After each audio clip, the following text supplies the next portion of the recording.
All right. We'll get the thing crack-a-lacking. Oh, the words from the pages change your world. Your world. They can change your heart. They can change your mind. They can change your life. New Black Wall Street can change your world. Man, I tell you, what a difference a good book can make. How are you guys doing? Good evening. Thanks so much for tuning in. This is ERGJ, Certified Financial Educator and founder of the New Black Wall Street. Tonight we are into our Boss Vest series where we are investing in you, the entrepreneur or the entrepreneur, to help you get your business started this year or to help you add that additional service or product to your business this year. So hopefully you guys are ready. If you're not, get ready. Make sure you have your notes while we do that. Now, tonight's episode, let's just see what it's going to be brought to you by because we got so much stuff going on. Now let's just do this. Tonight's episode brought to you by the Black Bazaar. That's right. And what we have here is the Kente sash from Ghana. It's your 2017 sash. So, man, this thing's been really flying. You want to make sure you get that class 2017. What a wonderful graduation gift. They've been flying out of here for the people that are graduating this year. You want to go ahead and get that for them. $20. Just give us a call. Actually, you can just, all you really got to do is just hit the link and leave a message. Leave me your email address and your zip code so I can know exactly, how much shipping is going to be. Very, very inexpensive to ship. I can probably ship for about $3 to wherever you are. And then obviously you got plus tax. So probably about $24 total after tax and shipping. But class 2017, what's going on? How are you, Miss Bacon Bits? How are you, Wendy B? Thanks so much for tuning in. And then also we have a couple things coming up you guys need to be aware of this weekend. We got a lot of classes for this week. People are asking me when the next class and all that stuff. Well, we got them coming up on Saturday morning. We've got the Stock Market 102 class. That's going to be the 3 keys to asset analysis. You're going to look at the stock and be able to show you, or you're going to be able to look and see, okay, is this something you want to keep looking at or be aware of? Then on Monday, that's right, Monday, we got the technical analysis class. This is your basic chart reading. We're going to start getting into indicators, volume, looking at a chart and how to look at a chart, determine where you think it's going to go, get a pretty good idea of where it's heading in the future. And then we also have on Tuesday, we have another session, which is going to be over the mutual funds. So let me get that for you so you guys know what's going on there. We got our mutual fund section on Tuesday. So we got a lot going on coming up on Saturday, Monday, and Tuesday. Of course, if you are in Club Millie, the Saturday and the Monday classes will be discounted for you guys. For those that are not in Club Millie, you want to go ahead and get your tickets so you can start learning about this thing called money and how to make your money work for you. Well, those are the only announcements that I have. Of course, you can go to www.ergj.net and then you can look at all the other things that we have coming up as well. We got a nonprofit plan coming. We got some stuff coming up. I don't even want to talk about it. Tonight we had our plan presentation, but we didn't have enough participation, so we went ahead and canceled that. A lot of people said they're going to show up, but didn't. But that's what happens. When you have something free, people say they're going to show up, but they don't. And here's the deal, guys. That's the biggest thing in our community. That's just what it is. Just have to show up. See, when people show up, then they get the opportunity. But people who don't show up, they miss the opportunity, and they wonder what happened.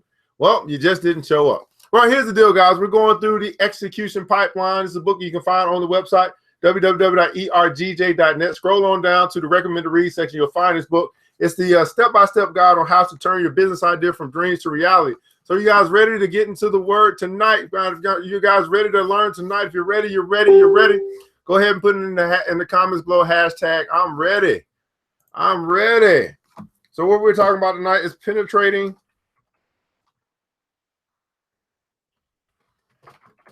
the market. Penetrating the market. That's what we're talking about tonight, penetrating the market. Now, just a quick recap. We're not going to be here long tonight. We started this session or this section by talking about identifying. Well, let's just do a quick recap. So we have a few different sessions that we talked about. Number one, we talked about developing your focus concept. That was the first thing, right?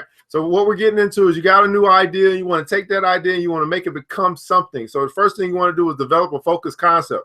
Then the next step, you wanted to measure the concept value.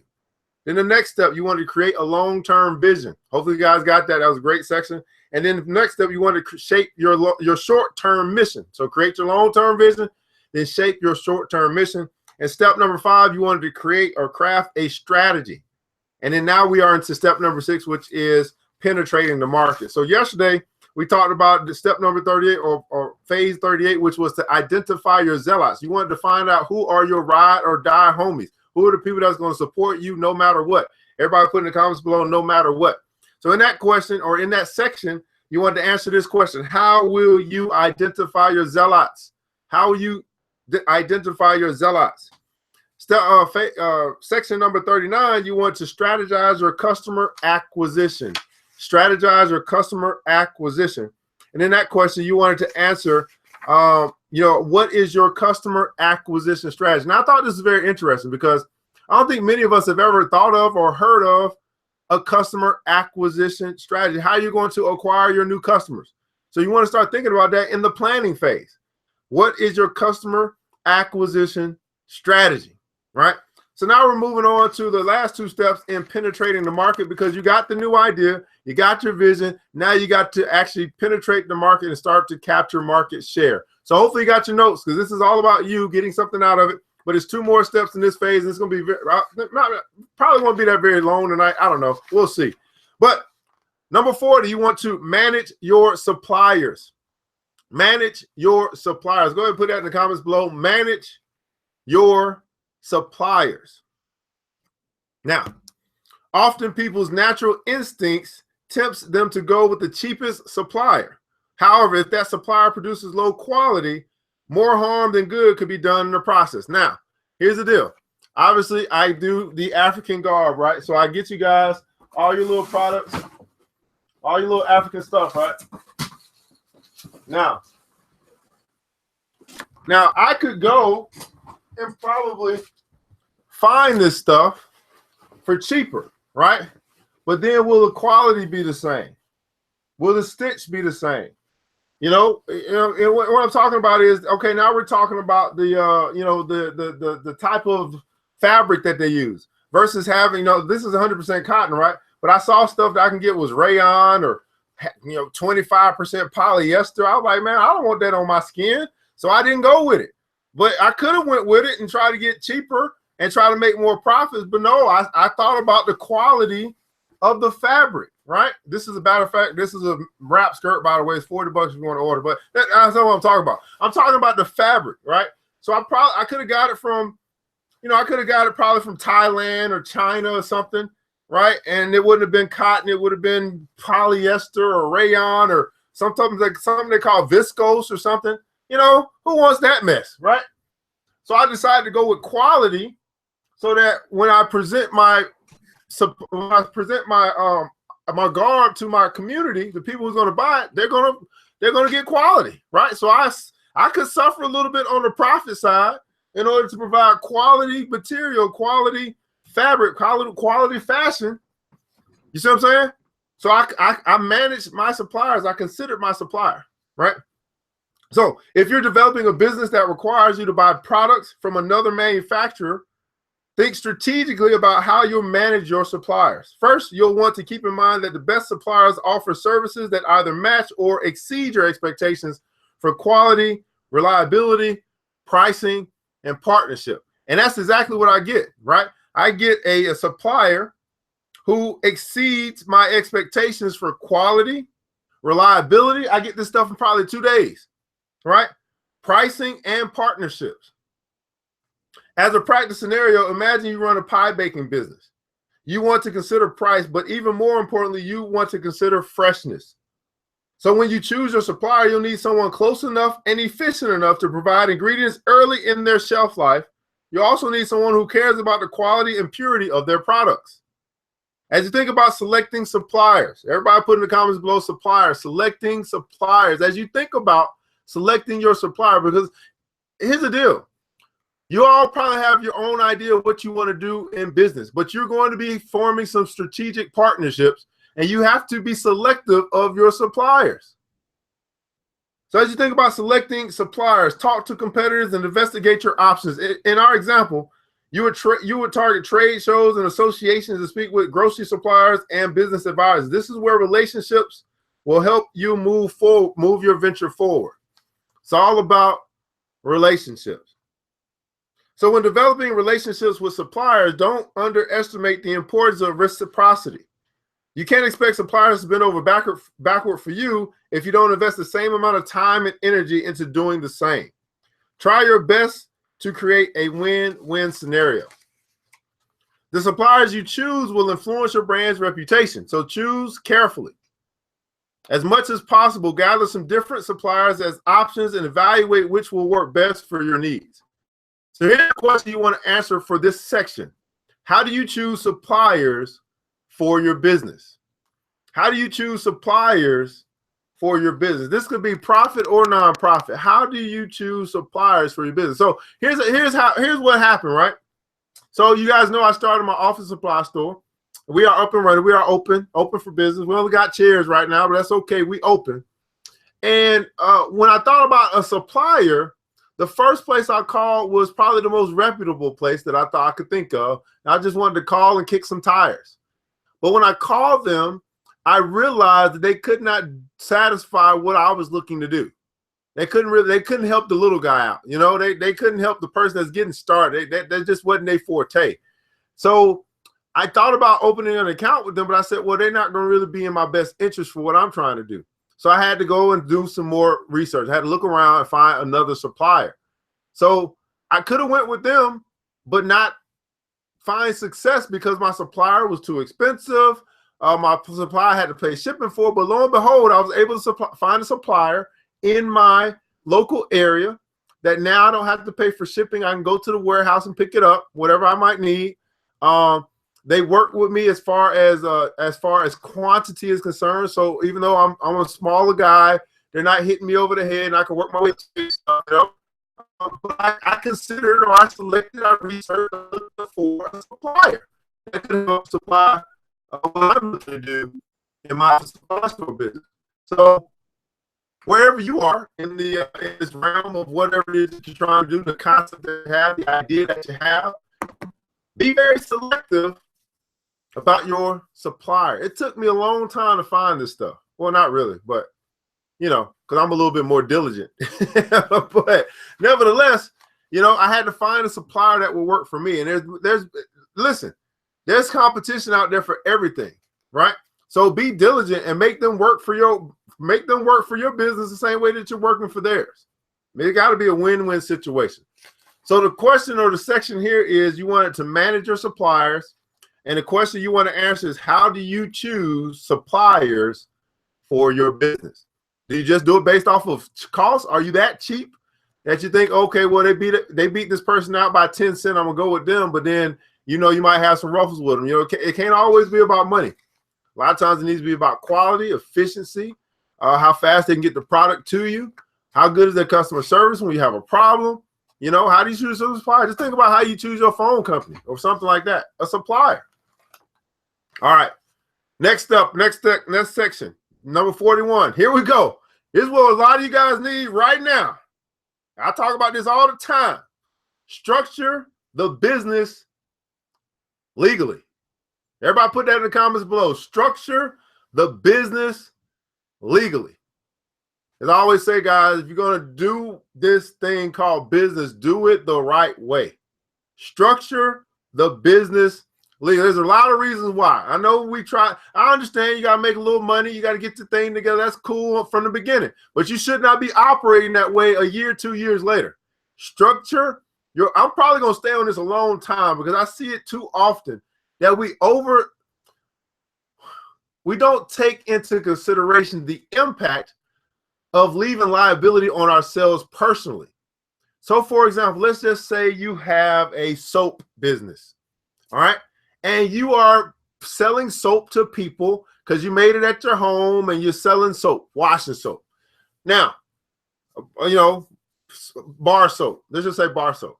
Now, let's just say you sell that to someone and that person breaks out from the soap that you sold them, or they say it was your soap. It could have been anything. What's going to protect you from them suing you, the person who sold them the soap? See, we don't think about that. Matter of fact, let me check my calendar here. Where's my calendar at? I don't know where my calendar is, guys. All right, don't worry about it. But sometime in the end of this month, my fucking calendar. Anyway, I'm going to have a legal person come speak to our group at Club Millie. We're having legal services. I found a way to be able to get legal services on a budget. You guys like that? Legal services on a budget.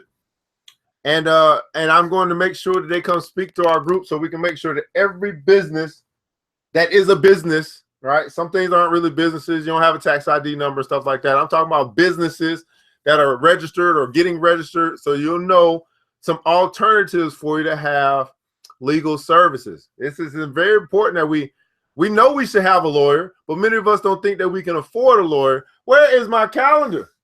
All right, I don't know where it is, but we don't think that we can afford a lawyer, so therefore we put ourselves in jeopardy.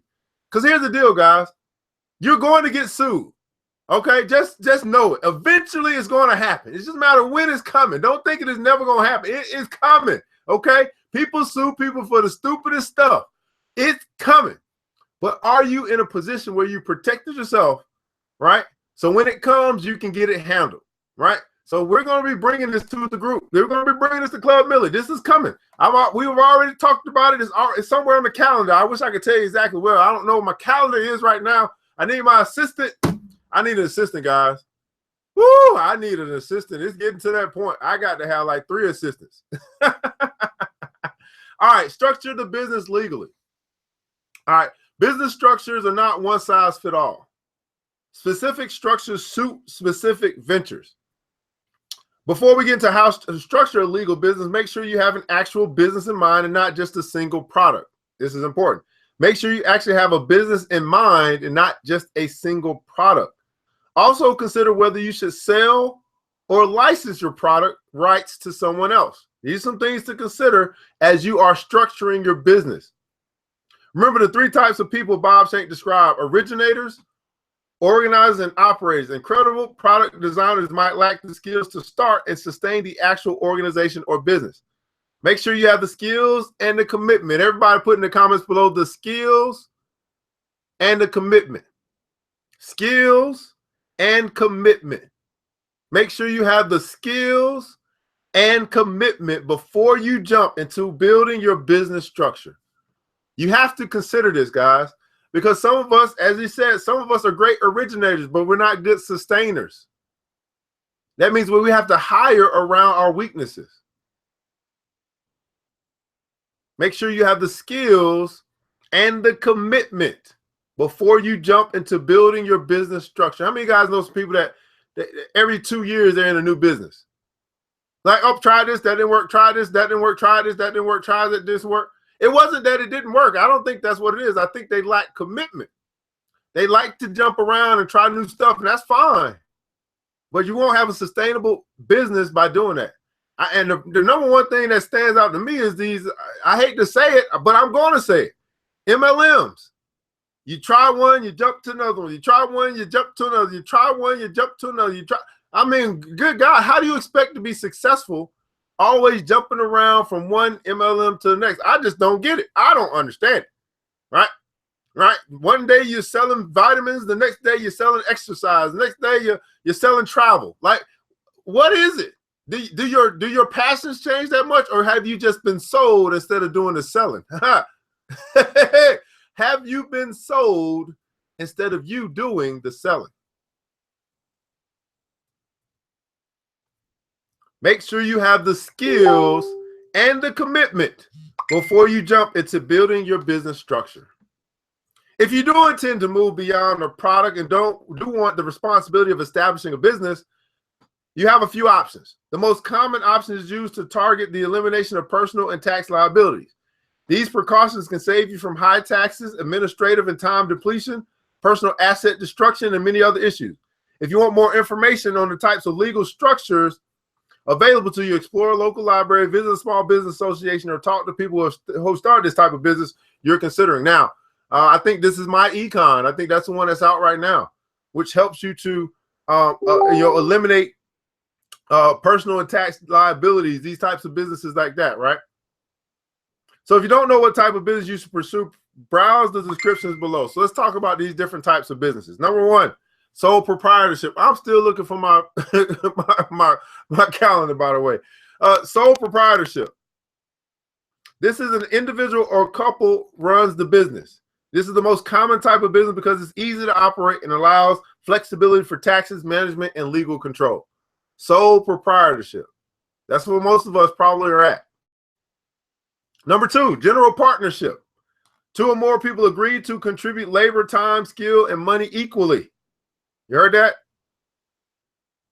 Two or more people, two or more. An investment club agree to contribute labor, time, and money equally. Each person shares the responsibility of the profits, the losses, the debts, the liabilities, and management tasks. That's what you have. That's what we're going to have. That's probably going to be how our investment club is set up, as a general partnership. Everybody is shares equally. Limited liability partnership. This is similar to the general partnership, but no one partner takes on the liabilities of another partner in the business. Each partner accepts the consequences of his or her own actions. Number four, you got the corporation. This is a group of equal partners run the business. This structure has financial and tax benefits, but also additional burdens such as licensing fees and regulations. And then you have your nonprofit corporation, a corporation that works to further an idea and achieve the goals besides pure profit. Most of these structures serve public interest, but corporate foundations are nonprofits that work in a private sector. The business structure you choose will shape your company's work environment and sometimes the public's view of you. It also determines the type of income tax form you'll need to file each year. Consider your options and choose the right model to give your vision the best chance. Consider your options and choose the right model to give your vision the best chance. So we talked about sole proprietorship, general partnership, limited liability partnership, corporation, and nonprofit corporation. So as you think about your this business, this venture that you're looking to start, do you have an idea where you're going to start it at? But just by listening to this tonight, do you have an idea what type of structure you're going to put behind your idea so that you give your vision the best chance? So here's the question you want to answer as it relates to this section of structure your business legally. How should you legally structure your business? How should you legally structure your business? So it depends, right? So my company is a limited liability corporation. That's how I structure ERGJ Enterprises, right? But then the investment club that we're looking to start for Club Miller, that's going to be a general partnership. I structure that differently. Then when I start my foundation, that's going to be a nonprofit corporation, a different structure. So you can have multiple businesses, right? All structured differently, all structured to suit the needs of the way you want to do business. So that's something for you to consider as you are looking to start your business this year, or you're looking to expand. You're looking to, I don't know what you're looking to do, but these are things that we must begin to understand as we venture off into our new venture. Well, guys, that's going to actually wrap us up for penetrating the market. I'm really excited about what's coming up because we're going to be talking about defining success in the next chapter, chapter 7. Or step number 7, defining success. Oh, I just can't wait. That sounds like that's going to be right up my alley. Defining success. And so hopefully tonight you've learned something. You've taken something away. I think the biggest thing is, do you know how you want your business to be structured legally? Do you know how you want your business to be structured legally? Right? Yeah. So guys, if you can do me a favor, go ahead. What we do here is we're looking to invest in you and make sure that you get all the information that you need in order to start your business this year, to expand your business this year, to add that service. So go ahead in the comments below and let us know what you took away from tonight, what you learned tonight that you're going to apply into your business venture, your business life. And as you guys do that, I'll go ahead and wrap up our credits or whatever. Anyway, while you guys are typing, because I know I talk faster than you type. Well, today's episode again was brought to you by the Black Bazaar. In case you don't know what bazaar is, that is another word for marketplace. And so we do have the 2017 Kente sashes. They are going for $20, $20. All you got to do is just inbox us here, ERGJ Enterprises, your email address, and that's your email address and your zip code, so we can calculate your shipping, and we can get this out to you first thing in the morning after you pay, of course. We're going to invoice you your pay, and then you go ahead and get this thing sent out. It'll probably be to you by Monday because tomorrow's Friday. But class 2017, what a wonderful, wonderful gift to get that graduate, and they can feel proud. They can feel proud they completed something, and they can move on to the next phase of their life. So what, anything that you guys learned tonight? You guys learned anything tonight? I know it was a short section, but we wanted to make sure that we went over that so you guys got something from it. And I know probably some people on some different channels they're writing, but I can't see it. I can only see it if you're on the ERGJ Enterprises page. But nevertheless. All right, guys. Well, that's going to do it for us tonight. Make sure you go to www.ergj.net. You can scroll down to the recommended read section and get the book, The Execution Pipeline. You can also find in the events section all of the things we have coming up as far as classes and sessions as well. And we look forward to you joining us at Club Millie, where we're helping 1,000 people save and invest $1,000 this year. You take 1,000, multiply it times 1,000. Together, we'll be managing $1 million in assets. We'll look to form our investment club, our real estate group, also private peer-to-peer lending, which would mean we are going to become our own bank, and then also venture capitalism, which means we're going to become our own Shark Tank. Those are the things that we are going to do this year. And the question is, are you going to watch us or are you going to work with us? That's the question. Are you going to watch us or are you going to work with us? Well, guys, I'm ERGJ, certified financial educator, founder of New Black Wall Street. Just want to say thanks so much for tuning in tonight. And remember this, it takes a village, but it starts with us. Let's build as we climb together. Guys, have a good night.